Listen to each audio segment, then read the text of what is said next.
Welcome to week 6 of the Underrated Game of the Week, where we feature a game with two G5 teams facing off that you should be watching as the entertainment value is going to be high.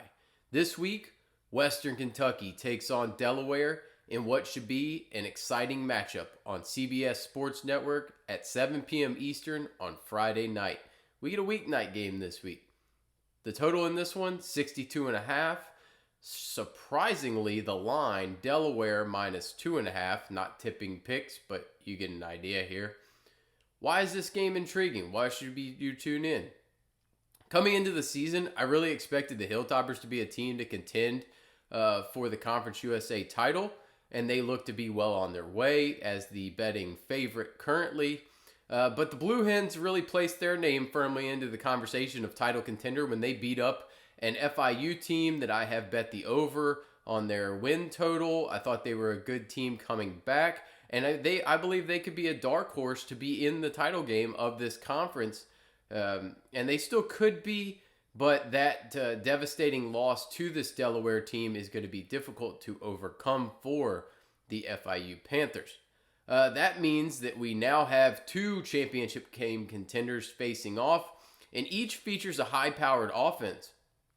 For the most part, if I'm going to recommend a G5 game to be watched by the general public, we need great offenses squaring off to keep your entertainment and viewing pleasure on the screen continued.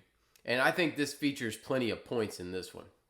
For Western Kentucky, the Hilltoppers are an easy team for me to feature any given week as they bring the excitement with this air raid offense that is simply a joy to watch.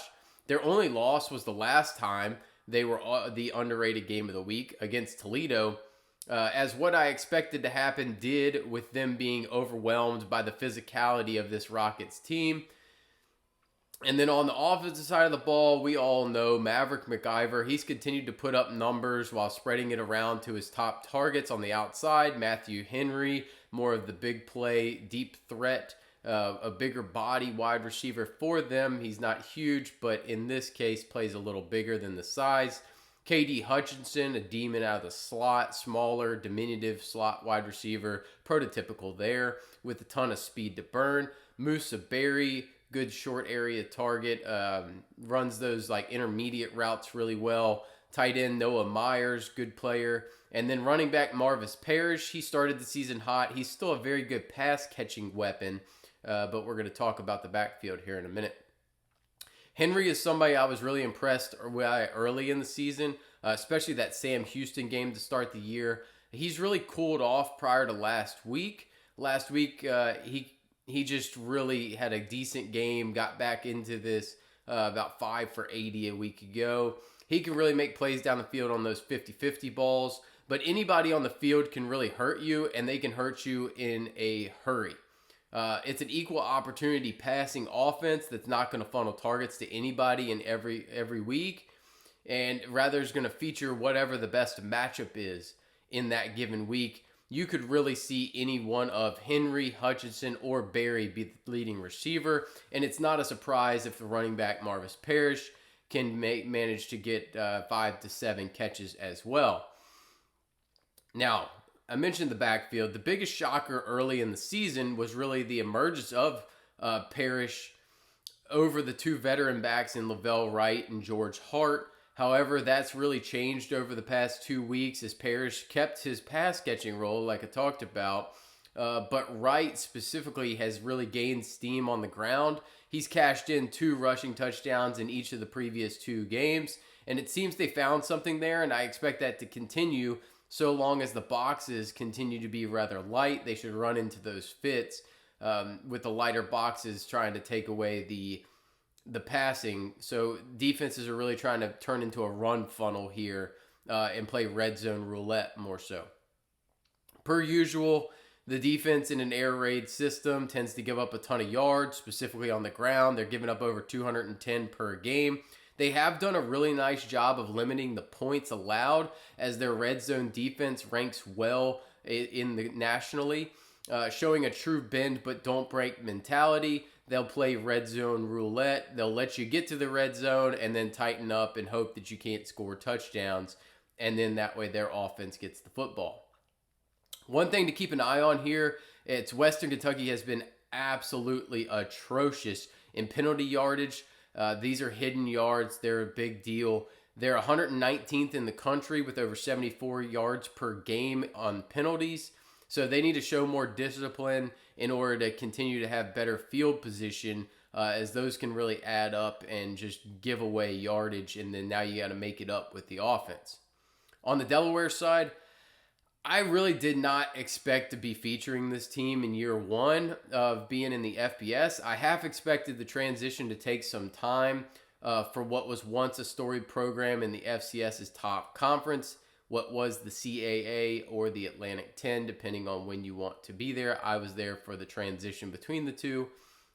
Maybe that was hubris on my part to think that they couldn't make a successful jump like their former conference rival and my alma mater, James Madison, did previously, but Delaware is in a much worse conference with Conference USA compared to the Sun Belt. That's a dig, yes. The offense has been successful on the back of a three-headed monster here with quarterback Nick Minicucci. If that's incorrect, I apologize to Nick. I was working on finding it, but that's a difficult Italian name to go for. Running back Joe Silver and wide receiver Kyer Duplessis. Minicucci and Silver, they made the jump with the Blue Hens. They've been there for their entire career. They haven't really missed a beat. Duplessis is shining as the featured option on the outside after he was really an afterthought at Coastal Carolina previously. And the effectiveness of this trio was most on display in a shocking win. It was a shocking win against the Mora-led UConn Huskies. Minicucci accounted for 4 total touchdowns in that one, including 3 on the ground, but I would in no way classify him as a mobile quarterback. He just happened to be the one who cashed in there. And then Silver exploded in that contest for 179 yards and 2 touchdowns on the ground, with Duplessis adding another 161 and 1 through the air. On the defensive side of the football, the overall numbers do not look great, giving up over 407 yards of offense per game, but games against Colorado, UConn, and FIU are going to do that to a new team coming up. Those are all decent enough offenses, especially compared to the competition they had previously been facing in prior years with a very depleted FCS division now that most everybody that was good has moved up, sans the guys from the Missouri Valley.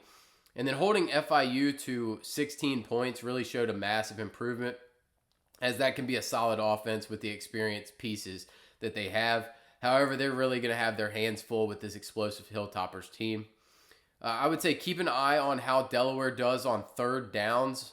They're one of the best in the country, converting nearly 50% of the time, since they do a good job of staying in positive down and distance. However, they have struggled on offense in the red zone, ranking outside the top 100 in the country. So Western Kentucky playing that red zone roulette, Delaware is going to need to cash in order to make this thing work. Overall thoughts on the game. After knocking off UConn and FIU in back-to-back weeks, I don't think the Hilltoppers will be overlooking Delaware coming into this one. And they're going to know that they are a true threat for the conference championship here. Points are going to be scored in bunches. I do believe they will come in different ways, as Western Kentucky is going to sling it around the yard. McIver, he's going to top his 300 yards. While I think the Blue Hens ground and pound on the back of Joe Silver, while mixing in some play action looks to Duplessis and Sean Wilson, who's going to be their number 2 option on the outside. The key to this game is going to be what gives between the Delaware red zone offense, which has been awful at converting trips into touchdowns, versus that red zone roulette Western Kentucky defense that has been highly effective. If Delaware ends up settling for field goals or not scoring at all, then the Hilltoppers are easily going to pull away in this one. Give me the Hilltoppers to win outright. I think they should have been favored by 2.5. I like the money line odds at plus money. I have previously bet this already, and I look forward to being able to sit down and watch this one later this week.